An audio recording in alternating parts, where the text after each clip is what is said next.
Welcome, everybody. You are the lucky one-fifth who chose this panel, which I can promise you is going to be the best one being held during this hour today.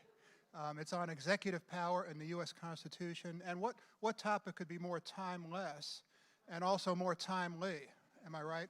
My name is Mike Nelson. I'm going to be moderator as well as participant on this panel. My day job is teaching political science at Rhodes College in Memphis, but I'm also a senior fellow of the Miller Center and get to spend time with the other members of this wonderful panel. Barbara Perry, who many of you know, Director of Presidential Studies at the Miller Center, and her newest book is Edward M. Kennedy, An Oral History, based on extensive interviews with Senator Kennedy and many, many others in the Kennedy world that just came out this year. To Barbara's left is Professor Sai Prakash of the University of Virginia Law School, former clerk to Justice Clarence Thomas, specialist expert on the separation of powers, and author of a book that will be published next year called The Living Presidency. And then at the end of the panel, Russell Riley, who is the co-chair of the Presidential Oral History Program at the Miller Center, who has been involved in that program for most of the presidencies dating back to Ford and Carter and everyone since then. So we've got a terrific panel here. I want to take them back 232 years in May, this month, in Philadelphia, where what eventually turned out to be 55 individuals gathered in the Pennsylvania State House, we now call it Independence Hall, sent by all of the states except for Rhode Island, which never did agree to participate. You would have been comfortable there. There were a number of Virginians, some of whom you've heard of: George Washington, James Madison, George Mason, George Wythe, your governor, Edmund Randolph, and others. Not Thomas Jefferson. He was busy representing the United States as our minister to France, and only heard about what came out of this convention when James Madison wrote him a letter and sent him a copy after it was all over, because for the entire length of the convention, utmost secrecy, no leaks, was preserved in that room in Philadelphia from the last week of May until the third week of September, when they finally came out of there and said, have we got a surprise for you, America? And that was the Constitution. And that was the version that Madison sent to his mentor, Jefferson, who had some opinions about it. We may get into that. Most of them good, but not all of them good. We're going to be starting back in the summer of 1787, and we're going to work our way forward to the present. I understand there are some contemporary issues involving executive power in the U.S. Constitution. Maybe you, when the time comes to open the panel to questions from the audience, maybe you will have some of those on your mind. You've got a great panel here to address those. So again, beginning at the beginning,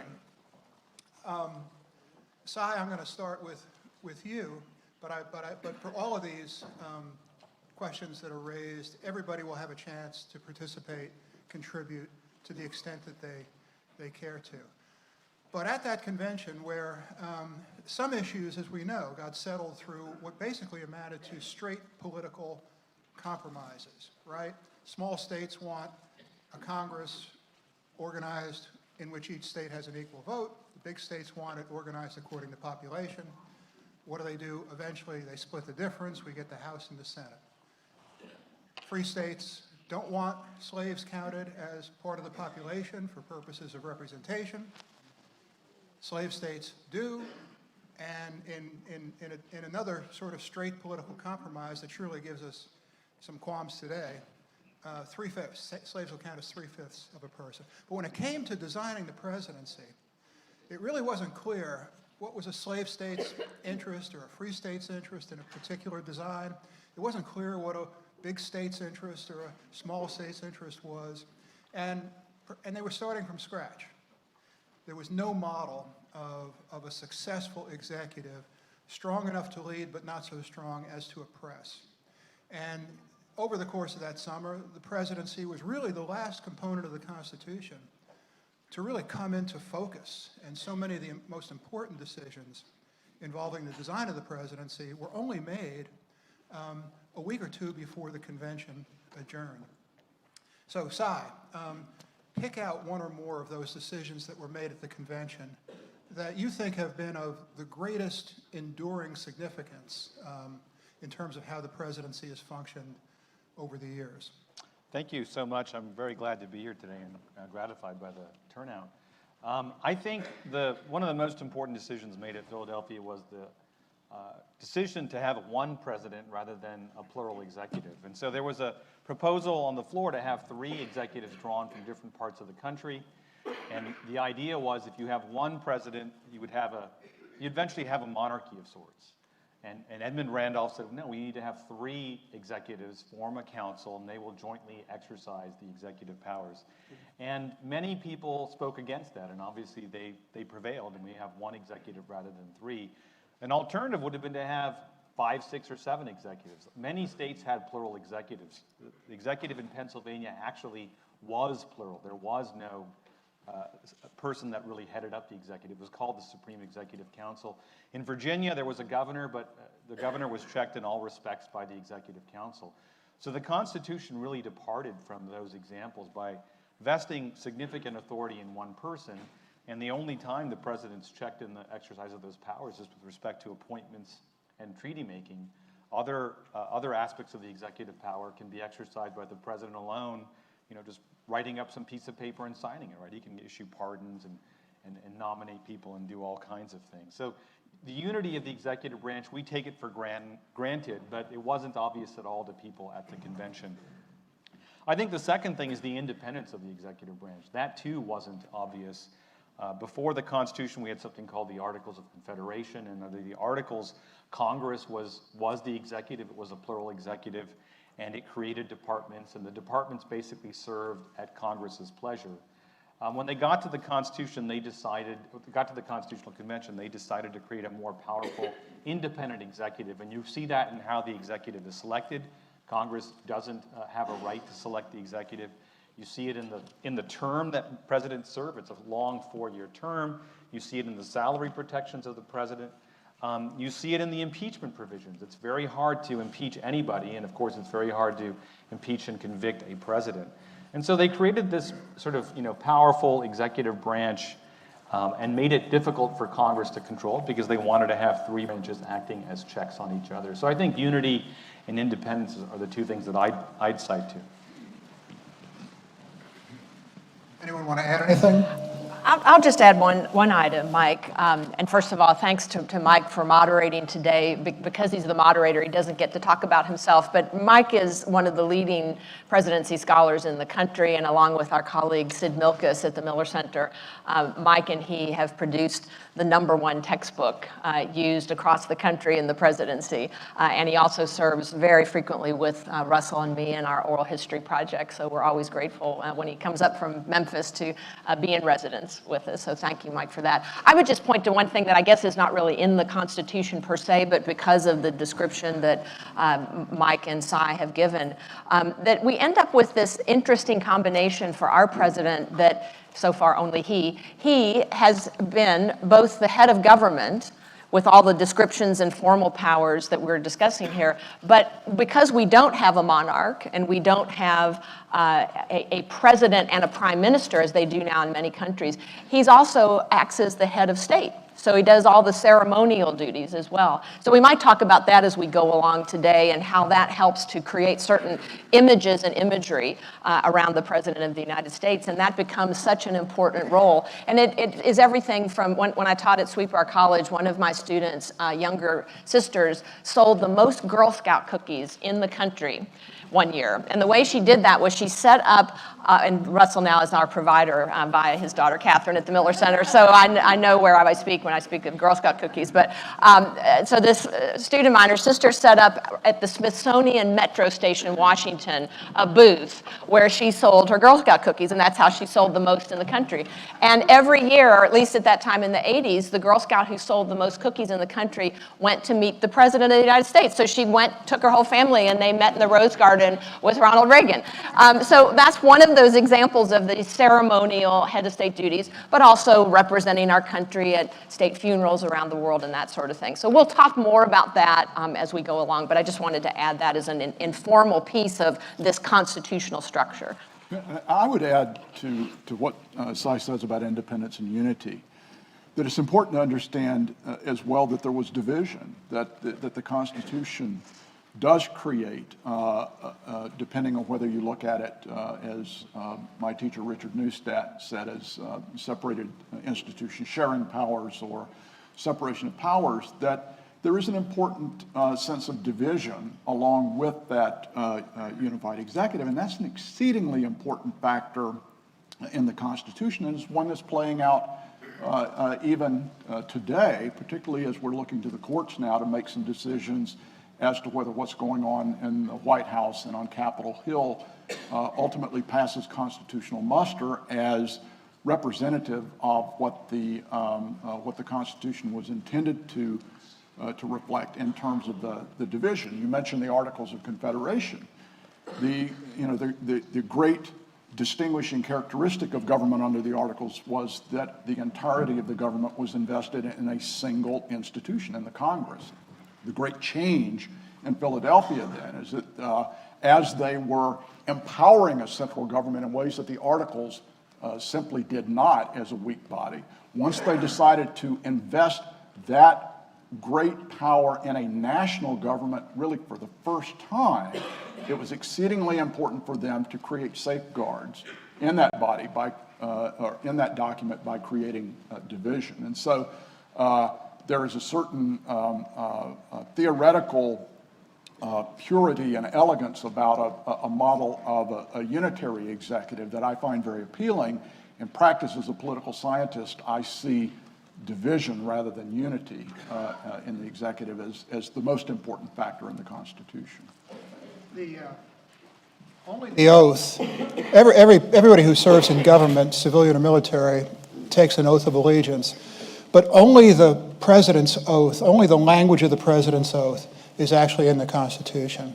And this meant something to George Washington, who was both at the convention and then became the first president. I often think of Washington as our equivalent of Richard Burbage. Richard Burbage was the first actor to portray the role of Hamlet on the stage. And imagine you've got the text, as Washington had the text of the Constitution. He'd even had a hand in helping to write it. But somebody was going to have to figure out, and it fell to Burbage, so how do you say those lines?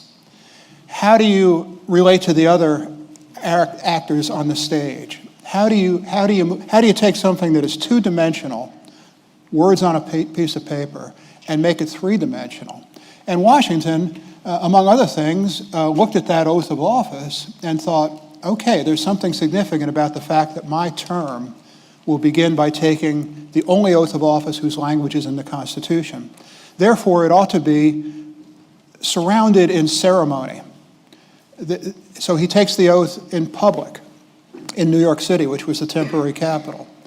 He then decides that he would add an inaugural address. There's nothing in the Constitution about an inaugural address, but words ought to be spoken that solemnize this occasion.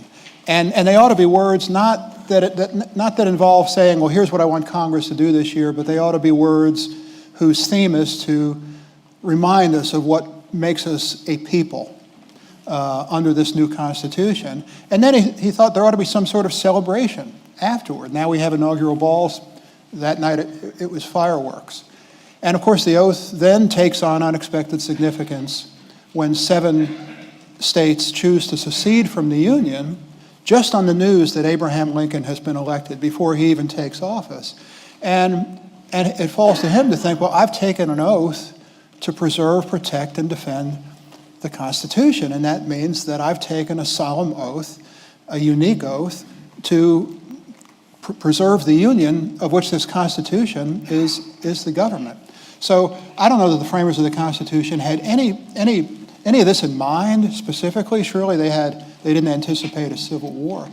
But words take on a life of their own. And in this case, for those two presidents, and I'm sure for every president, the unique language of that oath and its unique placement in the fundamental document of our country is something that can't help but shape their conduct in office. Not always, but we're still back in the 1780s.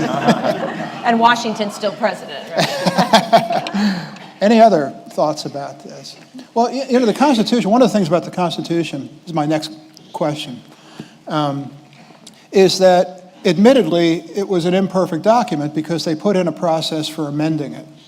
It isn't easy, but it was a lot easier than under the Articles of Confederation, in which every state had to agree. One state could blackball any proposed amendment. There have been 27 amendments altogether, only 17 of them since the first 10, which we call the Bill of Rights. Some of those have involved the presidency. Do any of those stand out as having significance in your minds as having either reflected changing times or altered the original design of the office, or in having other consequences, anticipated or not? I wonder about the limitation on 2 terms. I mean, as a theoretical matter, when we're having discussions in our political science classes, we always identify that as a break on presidential power because it puts a restriction on the length of time that you can serve there. But I wonder from my fellow panelists, has it really turned out that way? I mean, can you think of many instances where somebody, if you've been in office 7 or 8 years, you've been nicked up pretty good? What are the episodes since it's been adopted where it might have actually had an impact? Well, I guess I would start with those presidents who leave office with high approval ratings. So since that amendment went into effect, in the 50s, you can think of Eisenhower, left office with high approval ratings, but I would have said in his case, his health was such. That time he was the eldest president.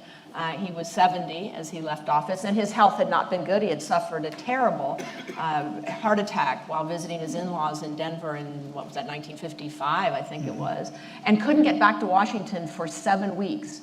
He was in the hospital in an oxygen tent for the first few days of that, but also was very open about his health and told his press secretary and his doctors to give press conferences every day and give people updates on it. But he would have just not been in any shape, I think, to run for a 3rd term, though his approval rating would have allowed it. Bill Clinton left with very high approval ratings despite all of the troubles that he encountered, including impeachment. Some people thought that Bill Clinton could have been elected for a 3rd term. Reagan left office with very high approval ratings, but at that point he was the eldest president that we had in office, and he had health scares.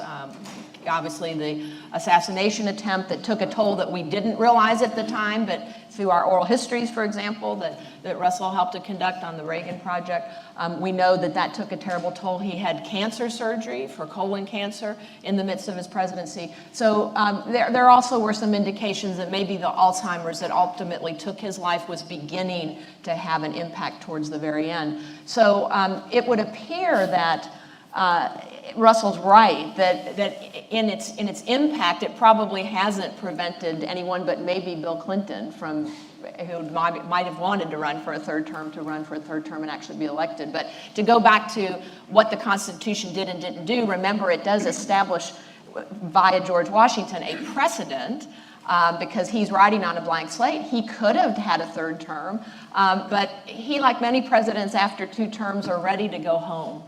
They're ready to leave and go home once they came, and he was all too happy to get back to Mount Vernon, and as it was, did not live a long life after that. But I know when you go to Mount Vernon, how many of you have been up to Mount Vernon to see just not only the beautiful home, but now the wonderful library and museum that they have. And one thing that always strikes me is how they focus on Washington could have been a king.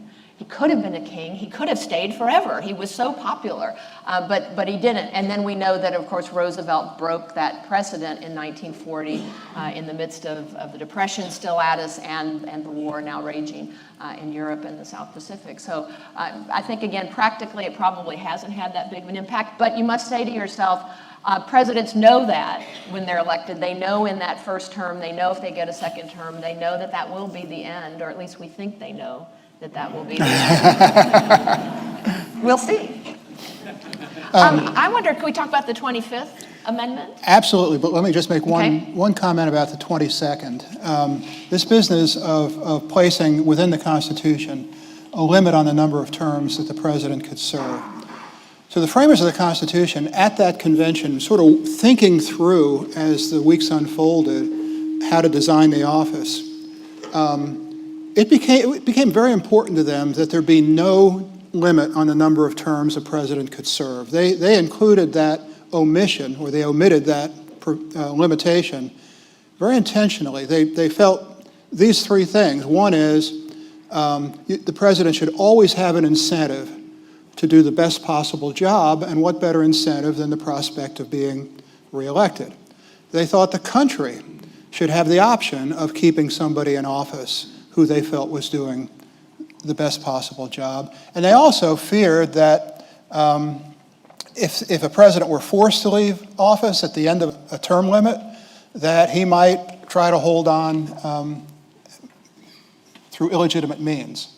Now, when Madison sent the Constitution over to Jefferson, that was the part of the document that he liked the least. And what he said is, if the president can be elected, it may be 4 years at a time, but in effect it'll be for life.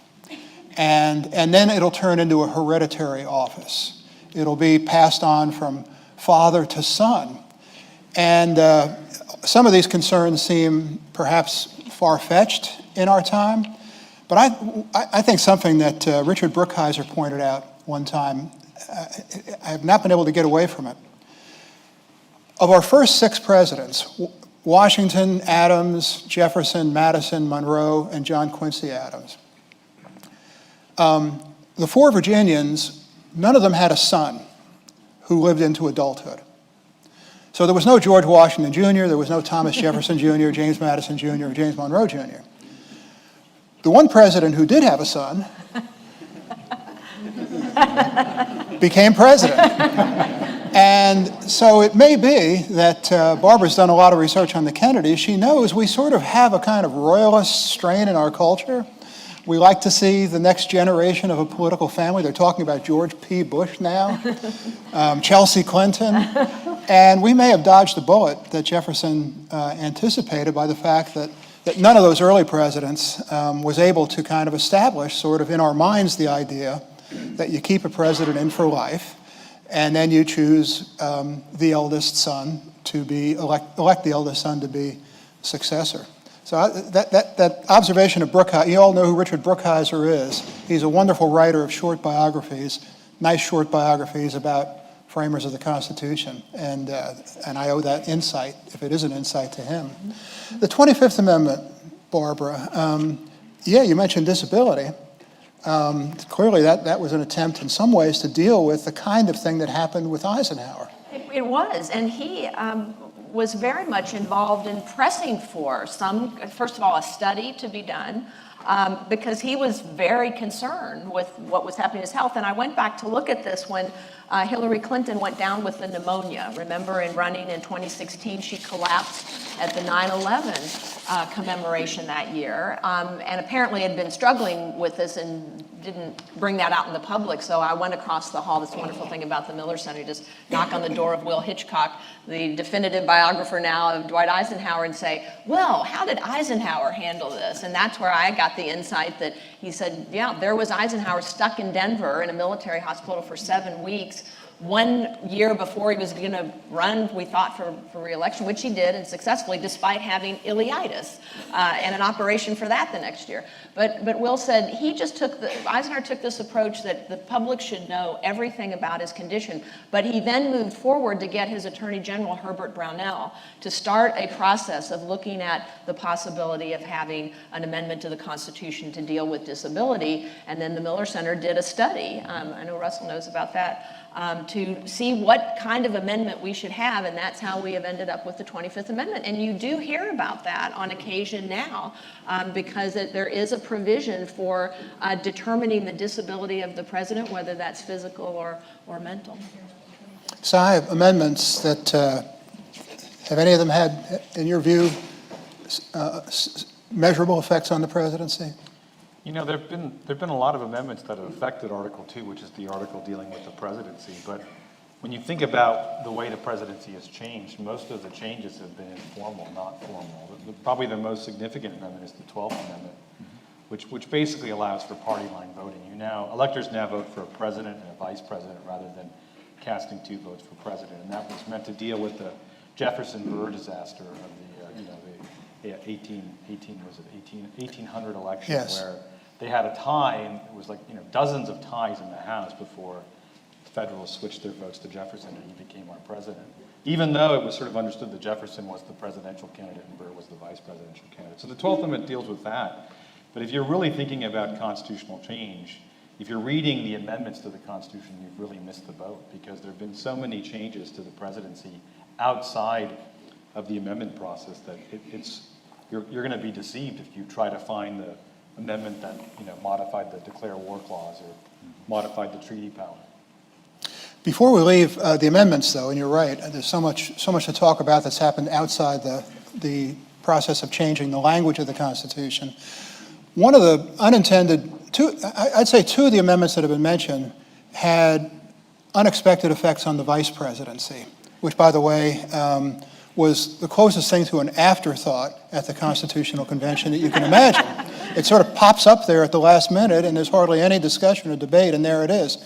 But if you think about the way presidents and vice presidents were elected before the 12th Amendment came along and told electors, cast 1 ballot for president and 1 ballot for vice president, under the original Constitution, each elector had to vote for 2 different people for president, and the runner-up, the silver medalist, if you will, in the presidential election became vice president. And who do we get? Well, we got John Adams and Thomas Jefferson.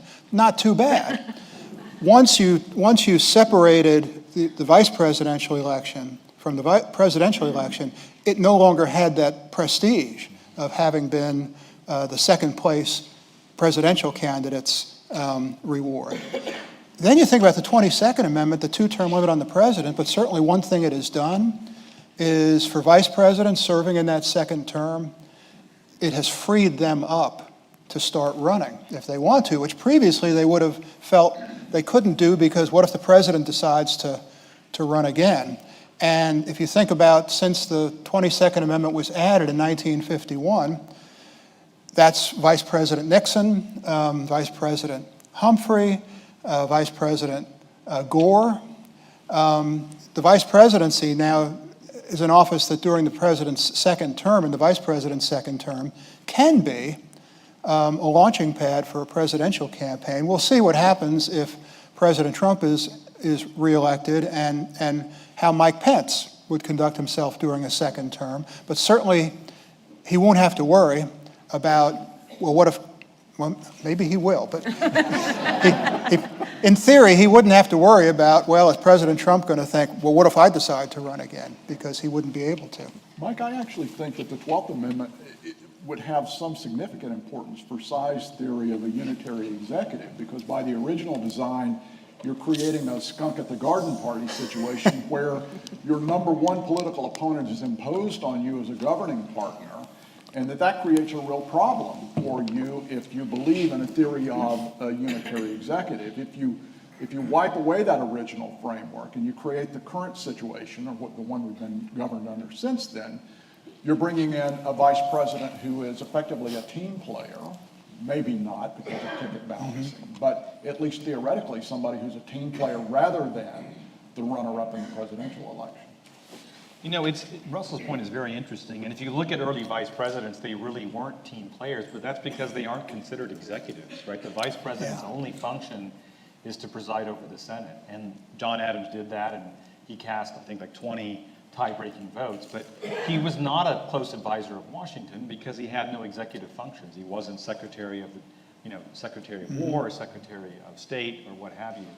And I think because we now vote on a party line basis, it's easier for the vice president to be a confident president, but it's not required by the Constitution. No. We've certainly seen gubernatorial or state systems where people run together, quote unquote, and then they have a falling apart. And there's nothing the president can do. I always ask my classmates, my students rather, can the president fire the vice president? And the answer is no, he can't, right? He can decide not to have him or her run next time. But if the vice president comes out and attacks the president on a daily basis, the president just has to put up with it because there's nothing the president can do. So I always tell my students that the vice president metaphorically has only one job, and that is every morning to sneak over into the residence and to creep up to the president and to take a mirror and slide it under his nostrils.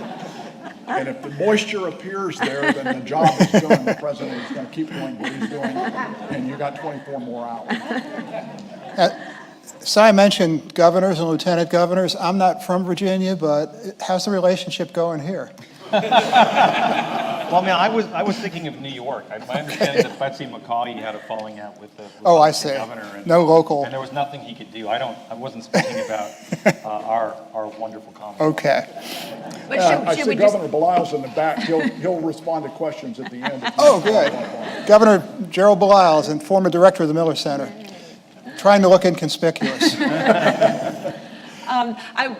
We should say, as we talk about the presidency and even the vice presidency changing, not because of anything formal happening, but the modern vice presidency that really begins with Walter Mondale and Jimmy Carter. Jimmy Carter bringing him into the fold and giving him more to do than typically had been the case prior to that, and that's been a model then that most presidents have followed since then. But for good or ill, I guess we could have that conversation. But it's just a change that's extra constitutional. Well, one of the things that's happened in, I guess now we're getting on almost 50 years ago, we used to, in the aftermath of World War II and our ongoing Cold War, we used to typically elect an experienced Washington figure as president. And they really didn't need a vice president who knew his way around Washington because they did. And then in 1976, we in the aftermath of the Vietnam War and the Watergate crisis and the growing disillusionment with Washington, we start turning to people who, in Jimmy Carter's case, one of his main claims to fame was, Washington, I've never been there, but I'm the guy to send there to clean it up. And then we get Governor Ronald Reagan, and we get Governor Bill Clinton and Governor George W. Bush.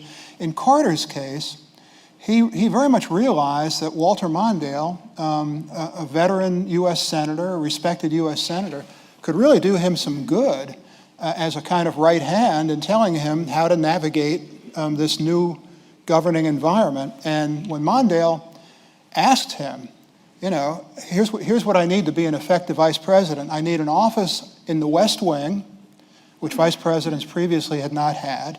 I need a large and professional staff so that when I give you advice, it's based on something. I need to see all the papers that come across your desk, and I need to be able to sit in on all the meetings that take place in your office. And I need a weekly one-on-one with you. And Carter was like, check. He gave him everything. And I think every president since then has felt that to be responsible leaders, they need to grant the same kind of access and resources to the vice president. And yeah, there's nothing that makes them do that in the Constitution, but if the next president didn't, then we would say, well, what if something happens to you? You haven't prepared your vice president to step in at a moment's notice, which is what would be required. And so I think it's one of those things that Cy was referring to. Nothing changed in the Constitution, but over time, it's become part of the unwritten Constitution, if you will, that I think a president would find it politically problematic to abandon. And for that reason, when they choose their running mates, they often take that into account. Is this somebody who I won't mind seeing every day? Is this somebody who will actually bring added value to my conduct as president? Over the years, this is the next question, over the years, I mentioned the Civil War. We've had wars, we've had other crises. Have wars and crises of various kinds affected the way the presidency functions as a constitutional office over time?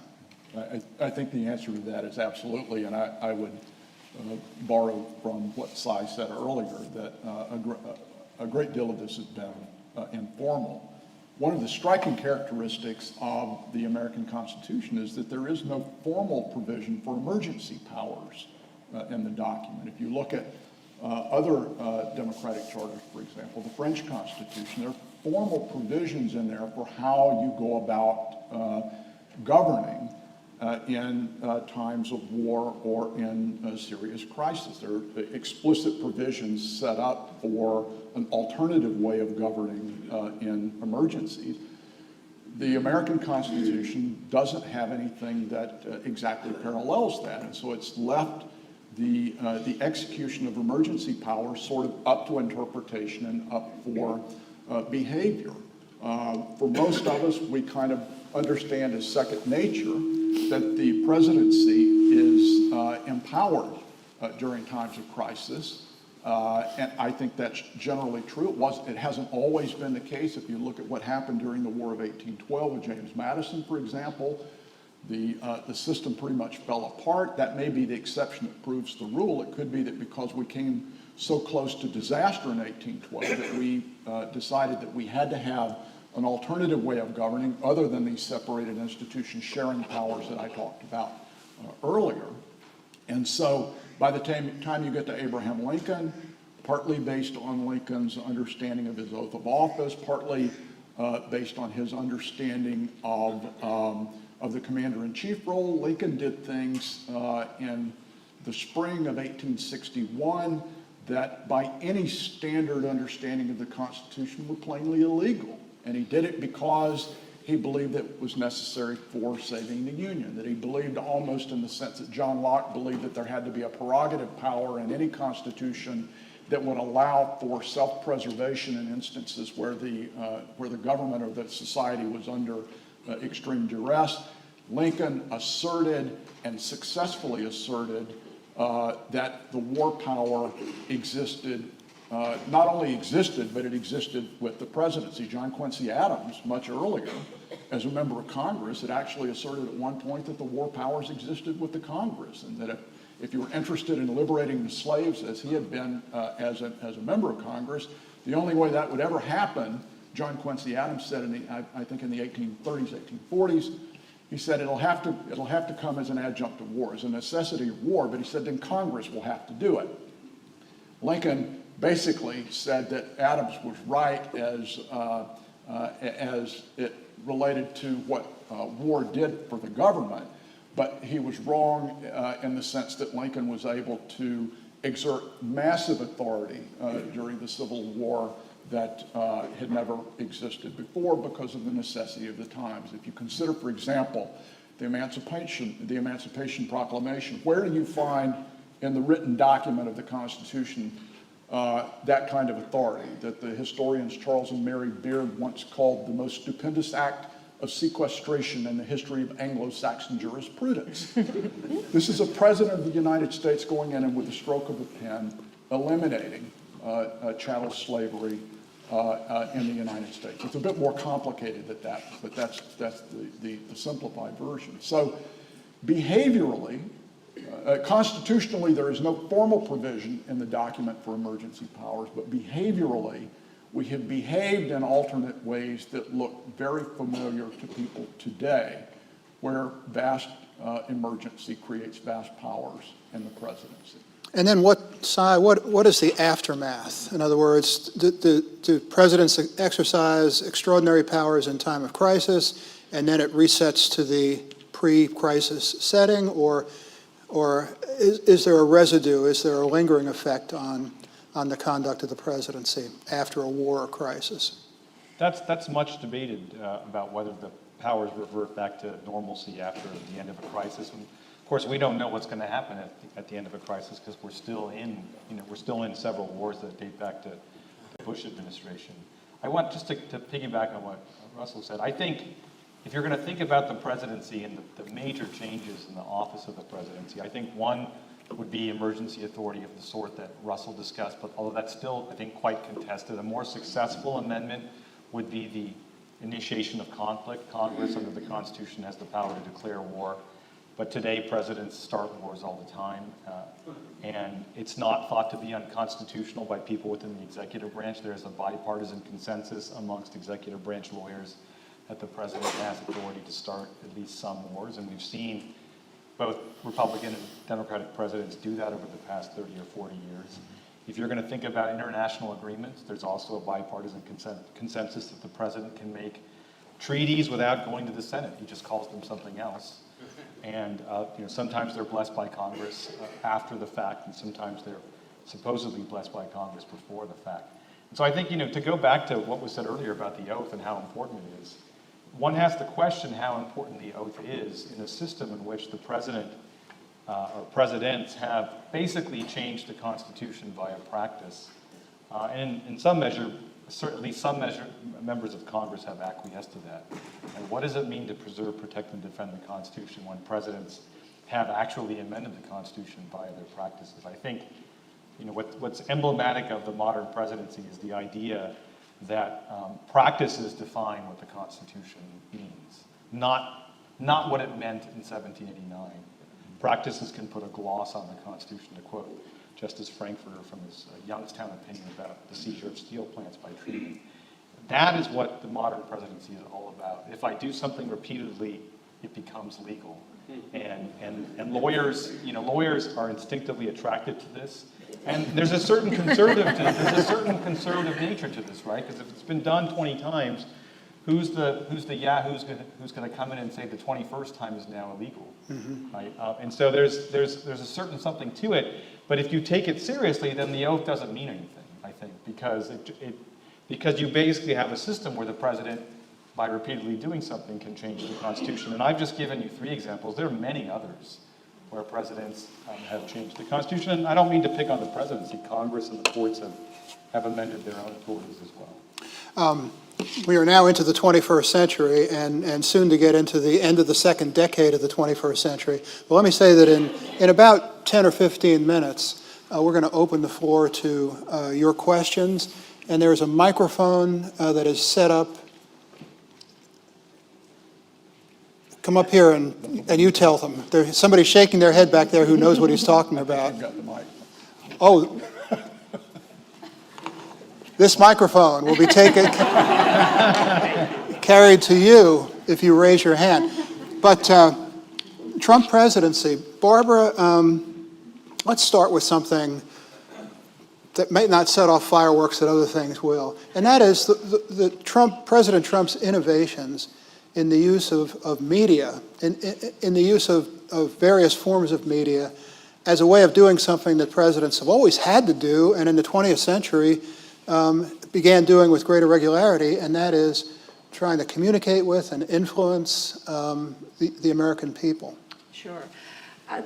So I'm not sure we said this at the beginning, but these conversations and our studies and research will result in a book called cleverly Presidents and the Constitution. And it's part of a larger project that the Miller Center is working on called The Presidency at a Crossroads. And our question is, when has the presidency as an institution been at the crossroads before? Obviously, at the very beginning with Washington, it was, because he was, to mix my metaphors, had a blank slate. But we want to know if now, not just starting with the current president, but these changes that Sai's been talking about, if we're at another crossroads, are we coming up to a crossroads? And the metaphor is that crossroads could be as simple as a country intersection of 2 not very often used roads. Or it could be what they call the mixing bowl up in Northern Virginia, or where I'm from in Louisville, it's Spaghetti Junction, where lots of interstate highways meet. So what's the metaphor? Are we there? Are we there yet?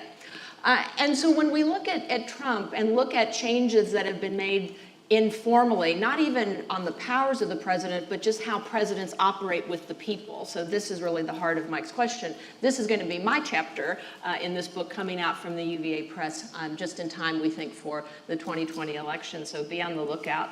And Mike is right that presidents certainly, particularly in the 20th century, as changes came about in technology, created what one political scientist, Jeff Toulis, has called the second constitutional presidency. So he believes that the first was what we've been talking about so far, the formalized constitution that was written in Philadelphia, formal amendments, but also changes in power that may have happened informally. But there's this other element that he calls the second constitutional presidency that he believes develops, particularly with Woodrow Wilson, in the early part of the 20th century, called the Rhetorical Presidency, whereby Wilson believed he could directly relate to the people through his speeches, and that now with technology being what it was, those speeches could be disseminated widely throughout the United States through newspapers primarily at that time, but also remember that he tries to win over the American people unsuccessfully, as it turns out, by doing that whistle-stop tour throughout the country after World War I to try to gin up support for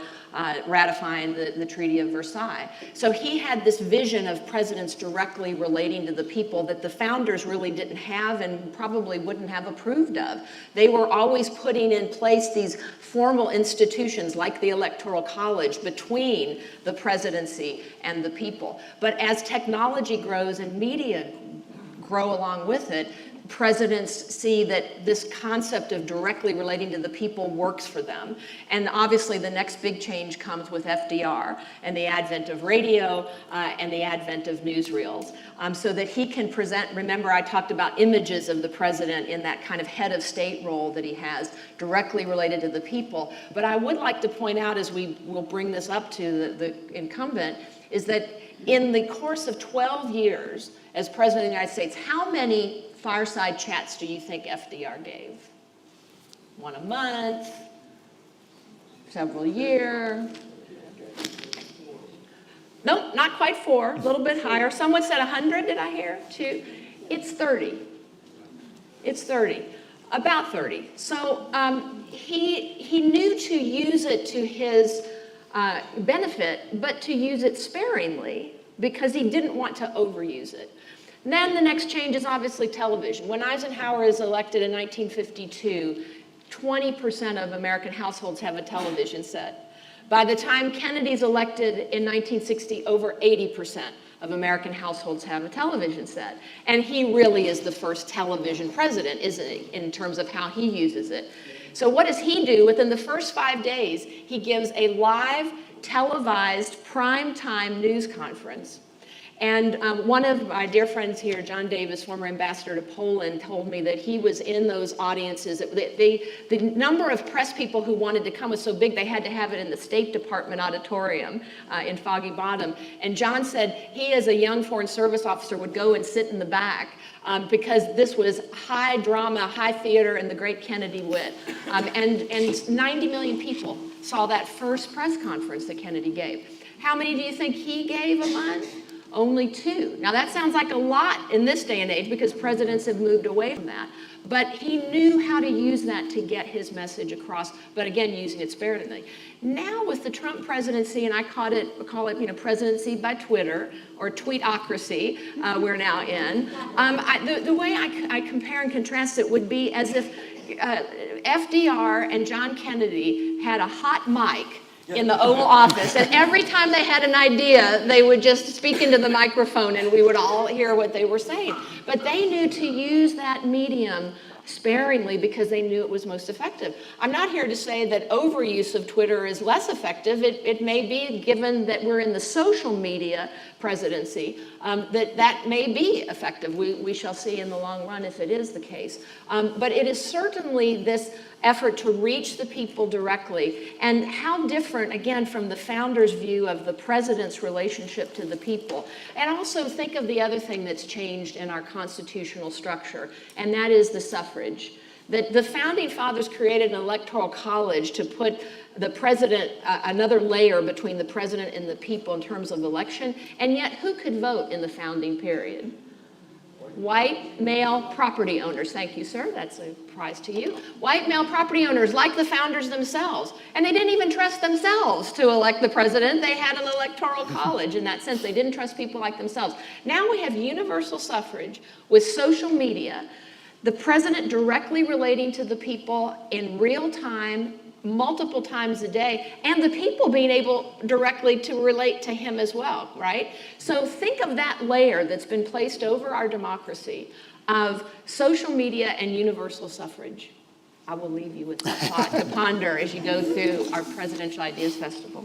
I'd like to get other panelists' ideas on, more generally, constitutional issues that have been raised by or during the Trump presidency that will need to be resolved. Who wants to go first? Well, we're seeing ongoing litigation between the Congress and the president about the scope of executive privilege and the scope of Congress's investigatory capacity. Does this need to be resolved? I suppose in a sense it does.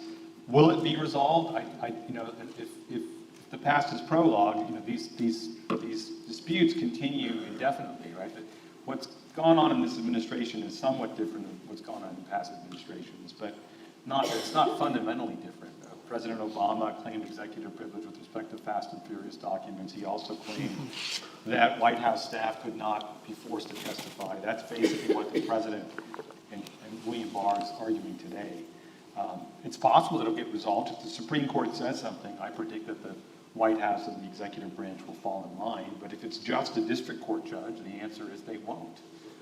They'll regard it as having decided the particular case, but not having established a proposition of law that the executive branch has to follow going forward. So I don't know whether the Supreme Court will get involved. It really just depends upon whether this dispute gets solved before the election. Because if it doesn't, and the House changes hands, a lot of these requests get compromised out, or they get axed because the House Republicans aren't interested in this. If the president wins, I'm not sure Democrats are as interested in the investigation. Mm-hmm. And if the president loses, I'm not sure President Sanders or President Harris or whoever wins wants to have an investigation of the former president distract from his or her agenda. So, I think in all events, this will be largely swept aside in the next year and a half. Whether it actually gets resolved, I think basically nothing ever gets resolved in terms of the Constitution, because the Constitution is constantly being modified by practice. Russell, you want to weigh in? A couple of things. One is on the specifics. I obviously have been following closely the National Emergencies Act and what President Trump has done with that. And that to me is a really important datum about the state of presidential power right now. The way that that the president sought to declare an emergency because he could not get Congress to provide funds. And the arguments that are coming back out of the courts now are breathtaking in their assertions of what the president is allowed to do. Maybe I should say breathtaking in the sense of how it limits what we allow that Congress can do. The second point is just a more general observation, which is that I often tell people I think that the framers of the Constitution would not have been surprised that we have somebody like Donald Trump as president. That they were astute political figures. They thought deeply about things. They understood human nature. They understood the allure of politics. And as a moth is drawn to a flame, that they had created a situation where very ambitious people would be attracted to the presidency, perhaps who did not share the scruples that the founding generation had.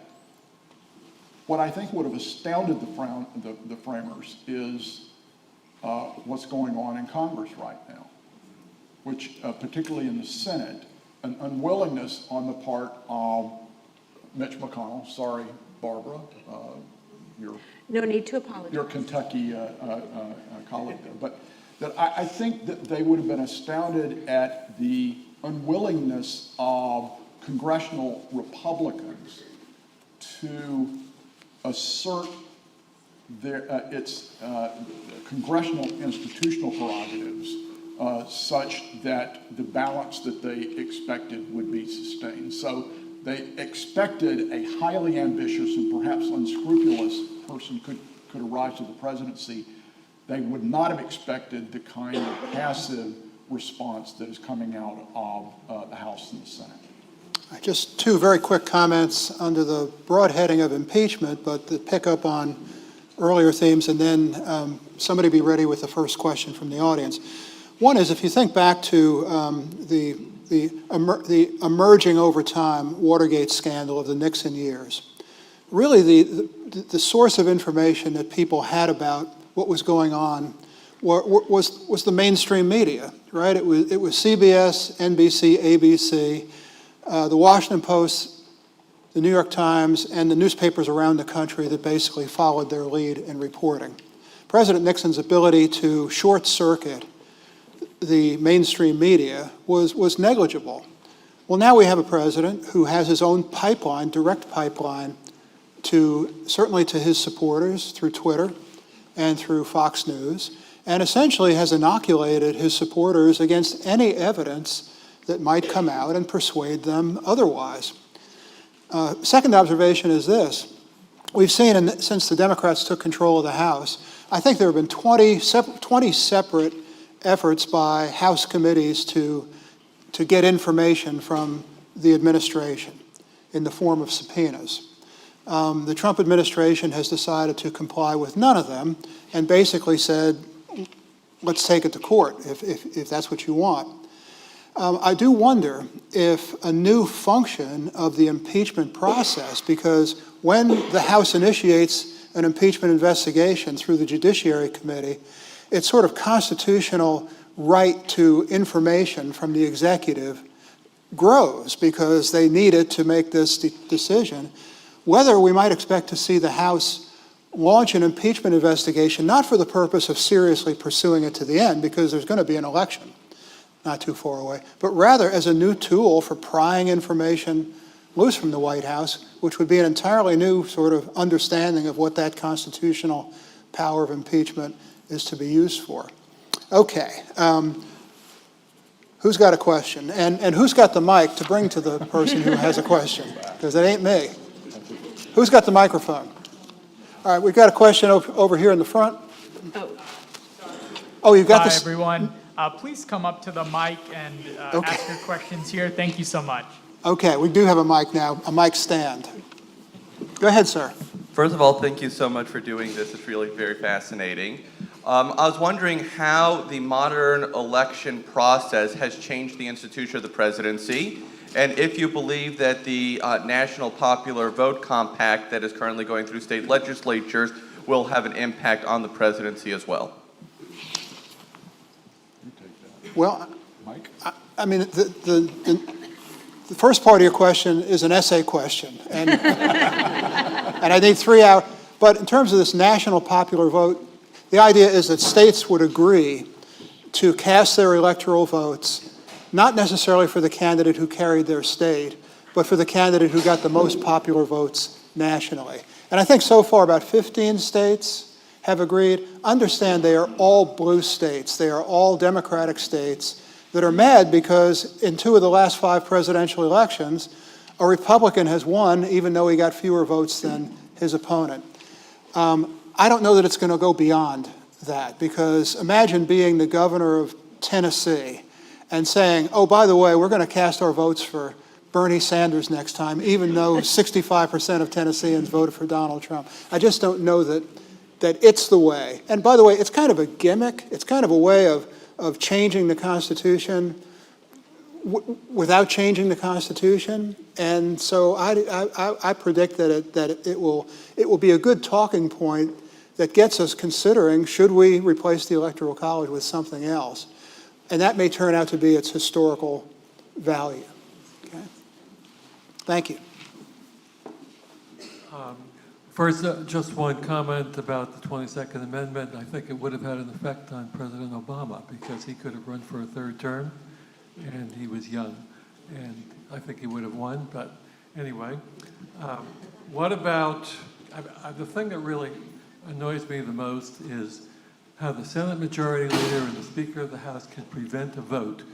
That's not in the Constitution. What would you think about an amendment to forbid one person to have power over bringing something to a vote in the Senate or the House? And the other thing is, what about term limits on senators, congressmen, and Supreme Court judges? I'll take the latter of those, and this is where we need our colleague Jen Lawless, who had to drop out of today because of illness in her family.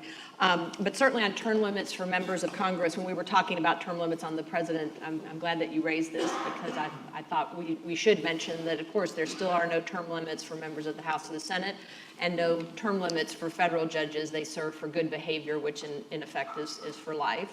And that truly does attempt to make them independent. So I think we could continue to make a case for that.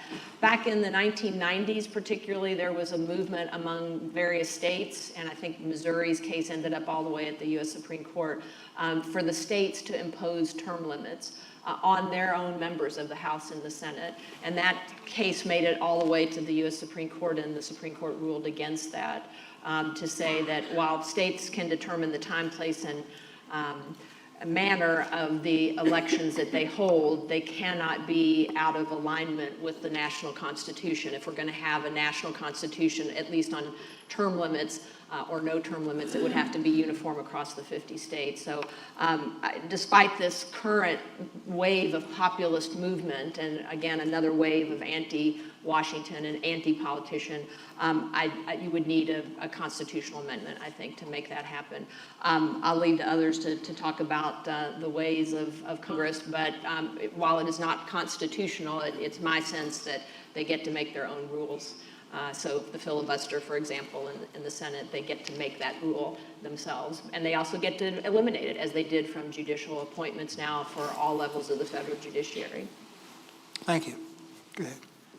I think one sort of underestimated check on the presidency is Article 1, because it gives all these legislative powers to the Congress, and by implication takes those powers away from the presidency. Says these are things Congress does and not what he does. So I think I'd be interested to have you comment on the ways in which the powers of the presidency have grown, not from the president necessarily pushing forward his powers, but from Congress giving powers to the president. A great example would be we're in the middle of a trade war with all these tariffs. Congress never voted on those tariffs. Trump imposed them because he was given the power to do so by legislation, passed in the 60s or 70s. Mm-hmm. Go ahead, Si. Sure, you're exactly right that Congress has delegated a lot of its authority by statute to the executive branch and in some cases to the independent agencies. And I think the theory is that these independent agencies have more time and more expertise to deal with various issues. And with respect to tariffs, I think the theory is that the president needs to have flexibility as to what the tariffs ought to be rather than having a tariff set in a statute. And you're right that as a practical matter, it means that the president has lots of authority that comes to him not from the Constitution but from statutes. And then, moreover, it's very hard to take it away because no president wants to sign a bill that says you lose your flexibility over tariffs or other sorts of things. And so in a way, it's almost a one-way ratchet. And if you looked at Article 1, you'd think that Congress has all this authority, but in many respects, it's both Congress and the executive branch that has the authority by virtue of all the delegations Congress has passed. Sir. My question regards the comment that Russ made about the founders, how they would be astounded about the Republican Senate's inability or unwillingness to challenge or in any way constrain the president.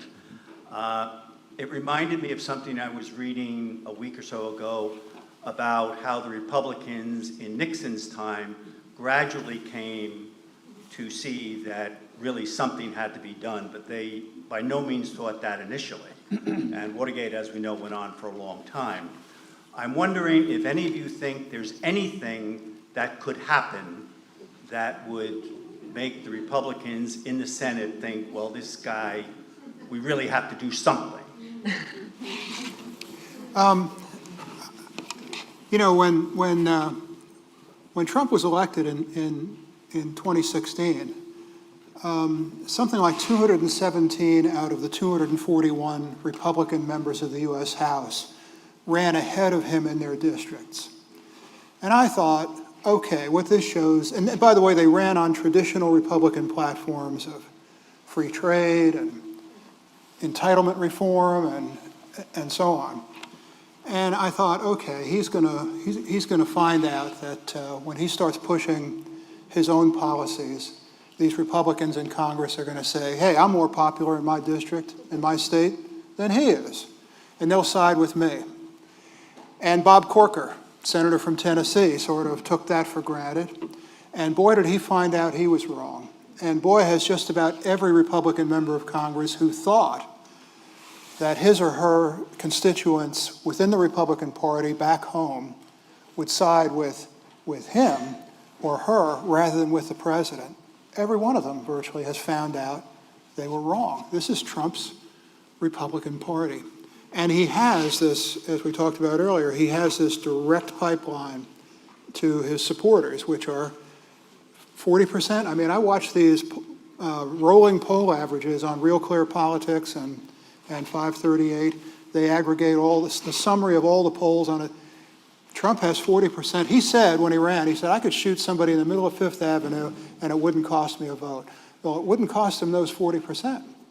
So you know, who knows? I mean, it's a lot easier to explain with great confidence what happened than to predict what's going to happen, right? Ask me a year from now, I'll tell you, well, everything that happened last year was inevitable, but I can't tell you now.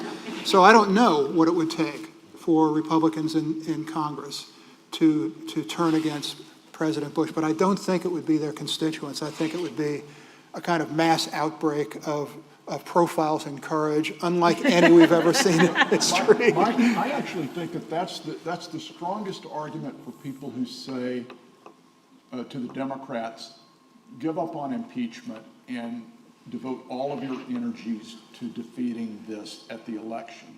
That if this is soundly rejected at the polling booths in 2020, then that's how people will, that's how you'll see changes on Capitol Hill. That if it gets registered that way, unlike what would be perceived as a constitutional end run by impeachment. I'm not making an argument about the moral or ethical validity of impeachment. I'm simply saying that as a matter of pure political power, that's what resonates with people like Mitch McConnell. Is this a winning issue at the voting booth, or is it not? And so if this is firmly rejected in 2020, that's when you begin to see people's behavior change.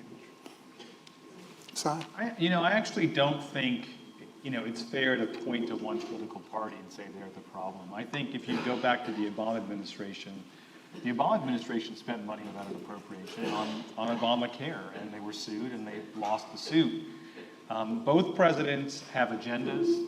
All presidents have policy agendas. If they face an obstructionist Congress, they try to work around it.